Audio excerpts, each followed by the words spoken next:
to own it.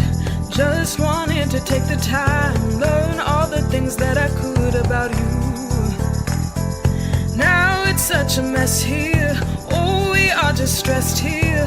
Used to be so easy with you. I'm here with Elizabeth Smart. Thank you so much for meeting with us today.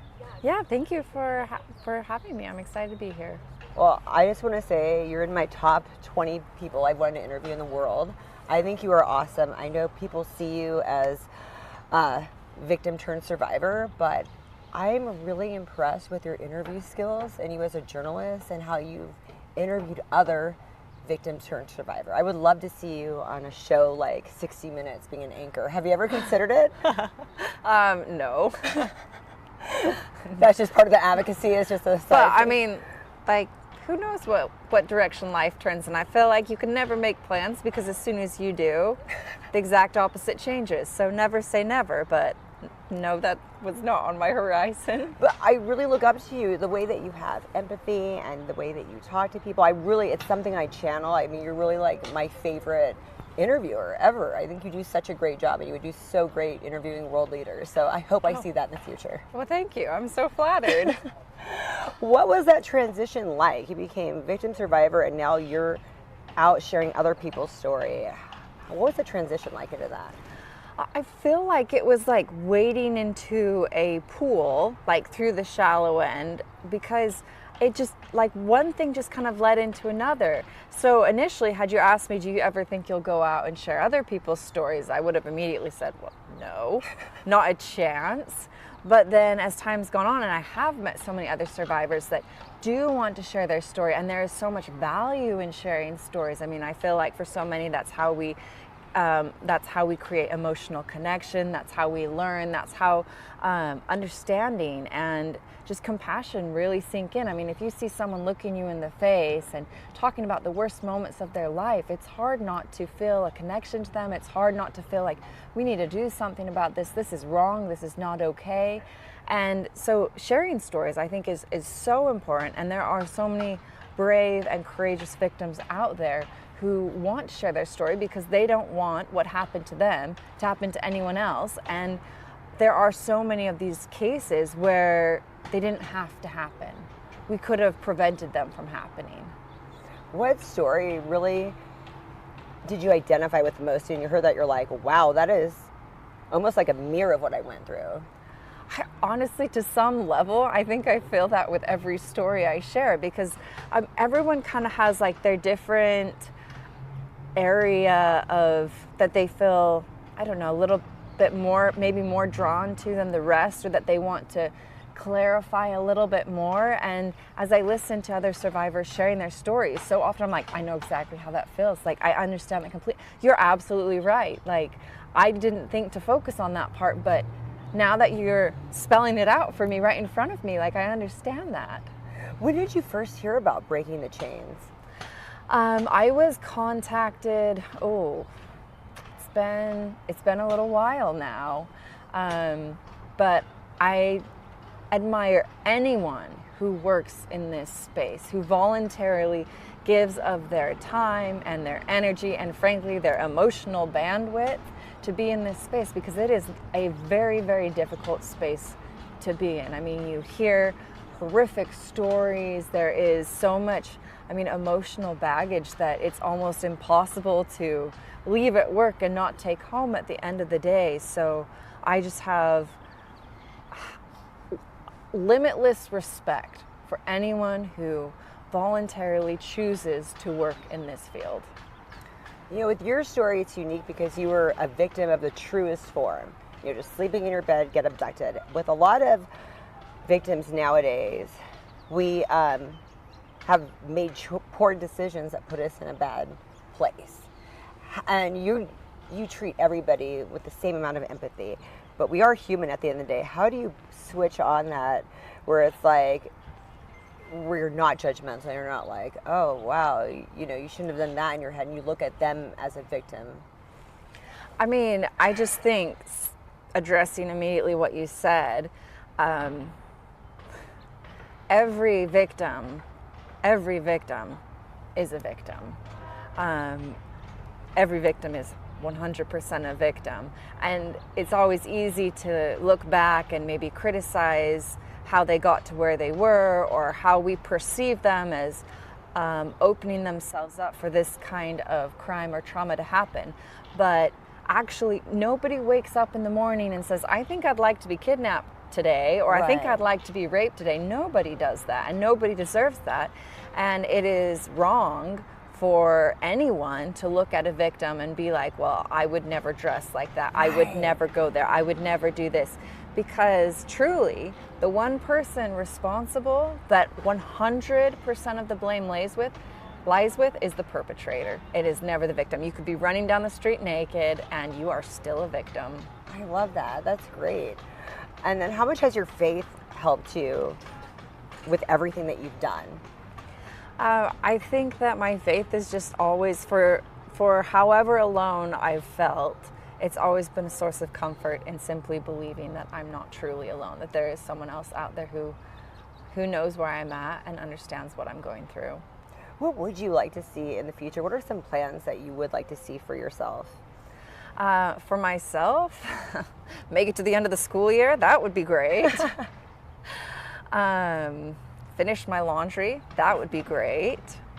Well, you travel around doing a lot of advocacy work. Is there something where you're like, you know what, I think I want to tackle this, or I want to tackle that. This might be something I see myself going. I would love to see a shift. There's a lot I would love to see happen. There's a lot culturally I'd love to see happen. I'd love to see communities really stand together and support survivors when they decide to disclose, instead of turning around and questioning them. You're like, well, why didn't you say something before? Well, why did you do this? And why did you do that?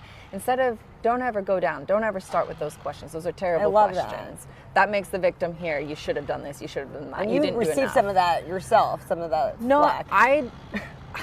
It's mostly been like the very rare exception that's happened to me. Most people, they've never doubted whether or not I was kidnapped. When I get those kinds of questions, it's more like specifics about during my captivity, like about why you didn't escape. Exactly, I've heard that kind of thing. Right. Yes. So I would like to see a social shift, a cultural shift in that space where we're not questioning the survivors. We're letting the professionals do their job. That's a job for forensic interviewers who have become trauma informed. They have special training that they can ask questions in the most sensitive way and compassionate way possible. That's not just the everyday person's responsibility. We are not their judge. We should just respond with compassion and understanding and support. I would love to see a shift in I want to say justice system, but truly it's not a justice system, it's a legal system, because no matter what happens, you never get back what was taken from you. That is never made up to you. And unfortunately, it's really like 1 in 1,000 perpetrators actually spends a day in prison. 1 out of 1,000. I mean, that's terrible. That's not a justice system. That's a legal system that they're like successfully prosecuted. I mean, it's horrific. I would like the courts to be a little bit more victim friendly, instead of the victim being put on display or their whole life being put on display and having a jury judging them as to whether or not they're believable. I would like it to see just a bit more of a victim friendly, that doesn't sound quite right either, but a victim centered system. I mean, I know this won't happen, but in my mind I'm like, when it comes to sexual crimes, trafficking, sexual violence, rape, domestic abuse, I would like to see the perpetrators found guilty until proven innocent. I think that's a good idea. I don't think it's going to happen, but I'd like to see that happen. What do you think about this? Happened over 20 years ago for you. I mean, do you think that we are going in the right direction? I'm sure you keep up a little bit with like California politics, and it's appalling about what's been going on this week that has taken so long with human trafficking laws and all that. I mean, it's so slow rolling. How do you feel about that? Where's the progress, and how do you feel about it? I think there's progress in that we're actually talking about it, because I mean, 20 years ago, 30 years ago, 40 years ago, was this even a conversation? I mean, I guess I can't say because I'm not 40 years old, but As far as I can tell, no. So I think there is progress in that we are talking about it. People are more aware of it now than probably ever before. I think we still have a very long ways to go, though. I think there's still a lot of conversation to be had. I think we need to really focus on education. This should be prevention education, should be... Should learn this in school. Exactly, that's exactly where I was going. I mean, we're taught about stranger danger, and yet we turn around and we have Halloween, which is basically a holiday celebrating taking candy from strangers, which I'm not anti-Halloween. I'm just... I wasn't allowed to go trick-or-treating or any of that growing up. I'm just saying, like, we're taught so many things, but why aren't we taught this? I mean, like I've said this before, I'm sure I'll say it 1,000 more times, but everybody knows what to do if you catch on fire: stop, drop, and roll. Right. Again, I don't know the exact statistics on how many people actually use that, but when I speak, and if I've ever asked a crowd of a couple hundred people, I maybe only get 1 or 2 hands that are raised. And yet statistically, I know that at least 1 in 5 women nationally are sexually abused. I don't know the statistics specific to California. I probably should look that up. That'd probably be even more compelling. I mean, I know the statistic for Utah, where I'm from, is 1 in 3.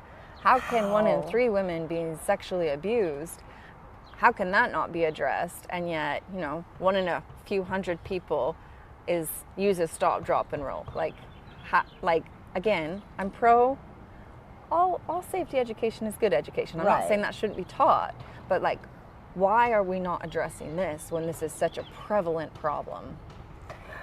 What can the rest of us, just a normal, regular person watching this that you speak to, what can us regular people do to make some noise and make stuff happen? How can we make changes happen? How can the average, everyday person make a change happen?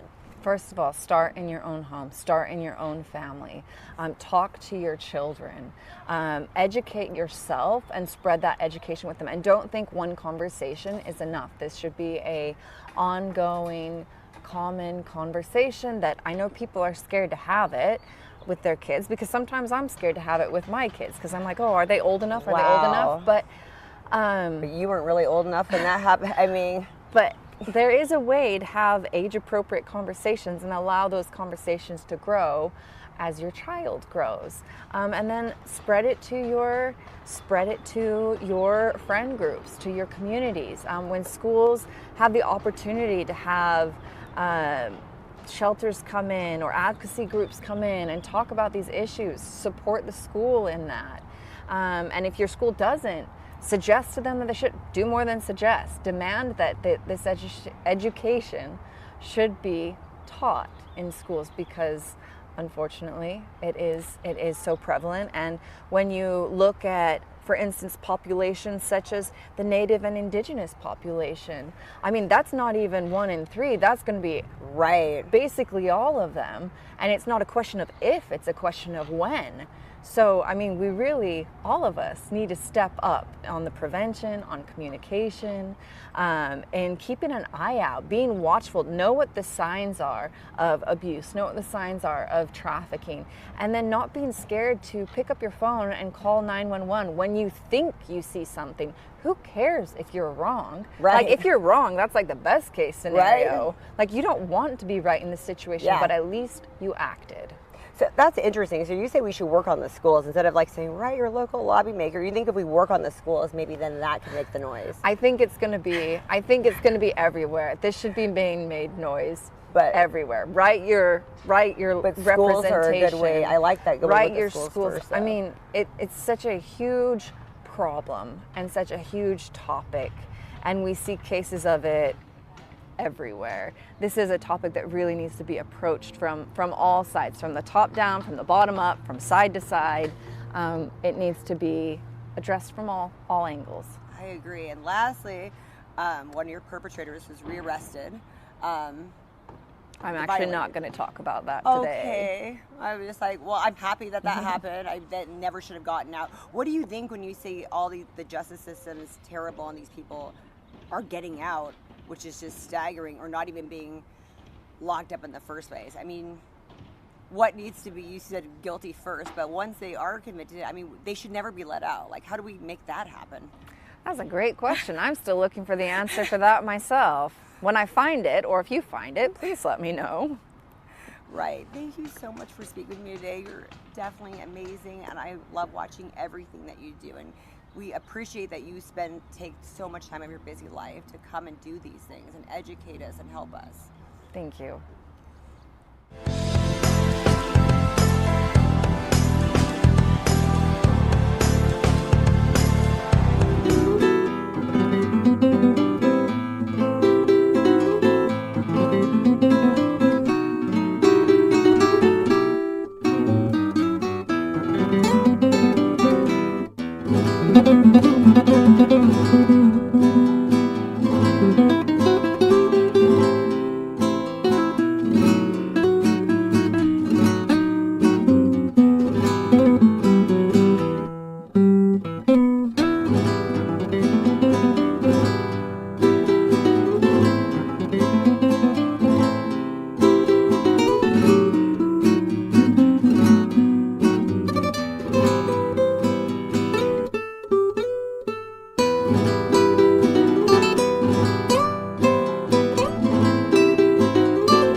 Summertime, it felt right drinking cherry wine with you.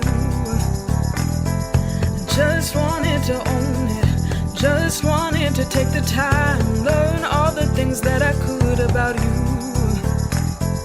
Now it's such a mess here, oh, we are just stressed here. Used to be so easy with you. Now I must confess here, oh, I must confess, dear, don't think I'm in love with you. Winter is coming and I don't know what to do, and there's no more use in running, no more running to you. And I don't want your loving, I don't wanna be just friends, knowing all this time